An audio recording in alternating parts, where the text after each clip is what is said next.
Во студиото со вас, Деспина Тодоровска. Добар ден и ви благодарам за вниманието. Европската комисија денеска ќе го објави извештајот за напредокот на Македонија и земјите од регионот. Според најавите, извештајот на пресконференција попладнево ќе го соопшти шефицата на Европската комисија фон дер Лајен. Радио Слободна Европа веќе објави делови од нацрт извештајот, според кои и во овој извештај Европската комисија нотира дека Македонија се уште ги нема усвоено уставните измени како превземена обврска, а препорачува и забрзување на реформите, особено во зајакнување на правосудниот систем и борбата со корупцијата. Извештајот попладнево во собранието ќе го презентира и евроамбасадорот Рокас. Македонија се уште не го започнала процесот на уставни измени за вклучување на бугарите во уставот, на кој земјата се обврза да ги започне и постигне. Ова е еден од заклучоците во извештајот за напредокот на Македонија, кој денеска треба да биде објавен во Европската комисија. Според Радио Слободна Европа, кој имале увид во извештајот, се нагласува и потребата од спроведување со добра волја од сите страни на склучените билатерални договори, вклучувајќи го и Преспанскиот договор со Грција и договорот за пријателство, добрососедство и соработка со Бугарија. Се забележува дека земјата треба да ги интензивира напорите за почитување на владењето на правото, особено заштитата на независноста и интегритетот на судството и да ја засили борбата против корупцијата. Властите продолжија да работат на патоказите за владење на правото, реформата на јавната администрација и функционирањето на демократските институции, како и на акцискиот план за заштита на малцинствата. Северна Македонија треба да ги интензивира напорите за почитување на владењето на правото, особено преку заштита на независноста и интегритетот на судството и засилување на борбата против корупцијата. Се наведува во нацрт извештајот на Европската комисија во кој увид имаше Радио Слободна Европа. Во извештајот кој денеска треба да биде објавен во Брисел како позитивен исчекор се наведува формирањето на Советот за соработка меѓу владата и граѓанското општество и се оценува дека земјата постигнала одреден напредок во однос на плурализмот и слободата на медиумите и слободата на изразување. Како што пренесуваат медиумите, Европската комисија во документот посочува и дека земјата е целосно согласена со надворешната и безбедносната политика на Европската Унија, како и дека е една од државите што се приклучи на Конвенцијата за заеднички транзит, чија цел е забрзување на движењето на стоките преку границите. Во извештајот се наведува и општа оценка за сите земји кандидатки, а таа е дека процесот на проширување сега оди побрзо отколку во последните 15 години. Според истите извори, најдобра оценка се очекува да добијат Црна Гора и Албанија, а најголеми критики да добие Србија. Попладнево извештајот за напредокот на Македонија во собранието како презентира и евроамбасадорот Михалис Рокас. Ивана Соколовиќ, Најдова, Сител телевизија. А во исто време во Брисел се одржува и самит посветен на проширувањето на Унијата во организација на Евронјус, на кој присуствува и премиерот Мицкоски, лидерите на земјите од регионот и европските лидери. Ова е прв настан од ваков формат каде што високи представници на Европската Унија, експерти и лидери на земји кандидати ќе дискутираат во телевизиски пренос во живо за најважното прашање: дали Унијата ќе се прошири и ќе се развива или ќе ризикува стагнација.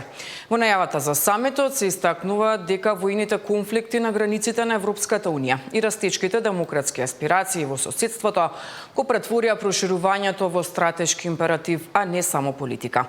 Учесниците ќе дискутираат дали хоризонтот за проширување до 2030 година за земјите од Западен Балкан и Источното партнерство е реален или само символичен, како и што би значила подлабоката интеграција за демократијата, економијата и стратешката автономија на Европа.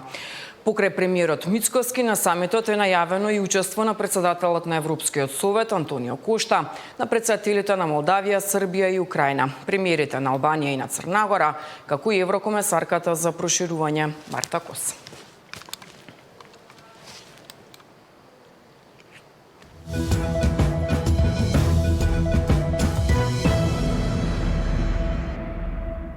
Пациентите со сложени срцеви аритми веќе нема да мора да бидат упатувани во странство. Овие интервенции ќе се извршуваат на државна кардиологија, каде веќе успешно е направена првата ваква операција. Според здравствените власти, со овој чекор македонското здравство бележи значаен чекор напред. Овие процедури, последно што ги работевме, се најкомплексни во делот со нашата електрофизиологија или од срцевите аритми. Тоа значи дека пациентите со овој тип на тахикардија им е загрозен животот, односно делодовие, не сите, делодовие тахикардии не се ни споеви со животот.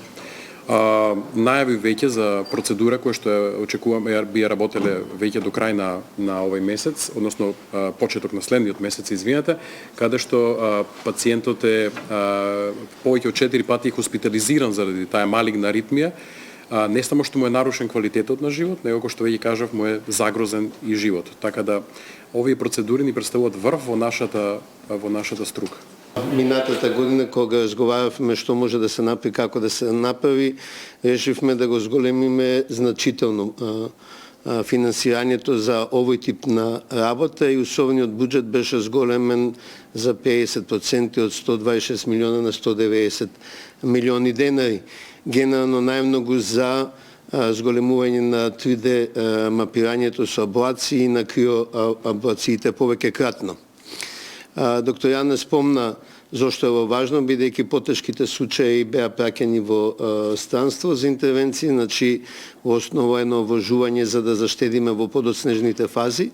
Оно што него кажа дека исто така пациентите кои се третираат на овој начин генерално стануваат независни од конзервативна терапија, што е мала заштеда и на таа страна, меѓутоа поголемата заштеда е дека аритмиите се главната причина за мозочни удари, една од главните причини за мозочни удари, така да во основа со развојот на ваков тип на третмани се намалува и ризикот од мозочни удари. Во Скопје денеска се одржува 8-та регионална конференција за e-трговија. Се очекува да се соберат над 800 учесници, предприемачи, трговци, менаџери, како од земјава, така и од Србија, Босна и Херцеговина, Албанија, Косово, Црна Гора, Бугарија, Грција и Хрватска. Фокусот ќе биде ставен на маркетинг и вештачка интелигенција, две области кои движат дигиталната трансформација и го забрзуваат развојот на индустријата. Ако зборуваме за колку имаме онлайн купувачи, како процент од интернет корисници, и покрај тоа што има двоцифрен раст во повеќе земји од Западен Балкан, како што се Босна и Херцеговина, Црна Гора, Македонија, забележуваат околу 20% поени раст во 2024 споредено со минатата година, сепак сите земји од Западен Балкан се далеку од европскиот просек. Србија е највисоко рангирана со 65% од интернет корисниците како онлайн купувачи, па Македонија со 63%.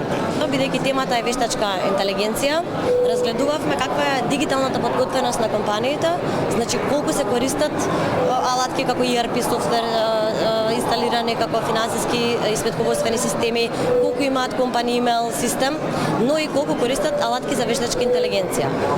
Во просек во Западен Балкан само 2% од компаниите користат алатки за вештачка интелигенција за подобрување на работата, продуктивноста и во e-трговија исто така. Ако имаме земји како што се Албанија, Косово и Црна Гора со 3-4% од компаниите да користат алатки, во Македонија само 1% од компаниите користат алатки за вештачка интелигенција. Со поддршка од повеќе од 1 милион евра, владата го поддржа првиот европски дигитален иновацијски хаб, кој што представува собир, колаж на приватниот сектор, академијата, стопанските комори и секако државата, а кој што нуди услуги за тестирање, за лаборатории, за дигитална трансформација на малите и средните предпријатија, но и обуки за употреба на вештачка интелигенција, планови како треба да се употребува вештачката интелигенција во приватниот сектор. И еве користам оваа можност, бидејќи не е толку познат, да апелирам на што повеќе компании да аплицираат, да ги погледнат услугите кои што ги нуди Европскиот дигитален иновацијски хаб Innovate EDIC и да ги искористат бесплатните обуки, бесплатните можности кои што тој ги нуди за приватниот сектор. Грејната сезона стартуваше, но чистењето на заедничките оџаци останува еден од најголемите проблеми во колективните стамбени објекти во Струмица. Поради непочитување на ваквите законски прописи, повеќе представки се веќе поднесени до инспекторатот за пожари во градот. Чистењето на заедничките димоводни канали представува еден од најголемите проблеми во колективните стамбени згради во Струмица. Иако грејната сезона веќе е започната, дел од објектите се уште се соочуваат со потешкоти при чистењето на оџаците. Главната пречка се јавува кај становите на пониските спратови, каде што се поставени чистачите на димоводите, а собствениците често или не живеат таму, или не дозволуваат пристап за нивно одржување.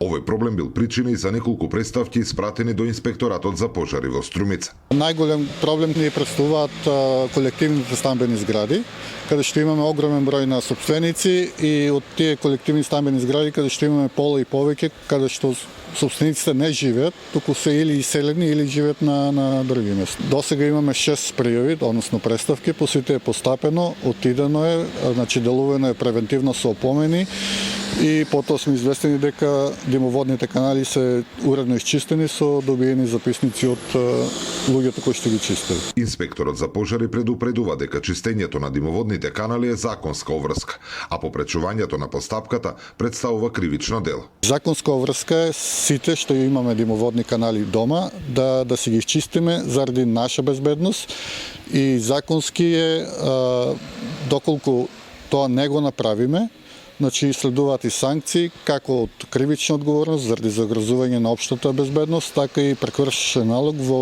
износ од 1000 евра во денеска противвредност. Според законските прописи, сите граѓани кои користат цврсто гориво за грејење се должни најмалку 2 пати годишно, пред почетокот и по завршувањето на грејната сезона, да ги исчистат димоводните канали. Зоран Ѓорѓиев за Сител телевизија.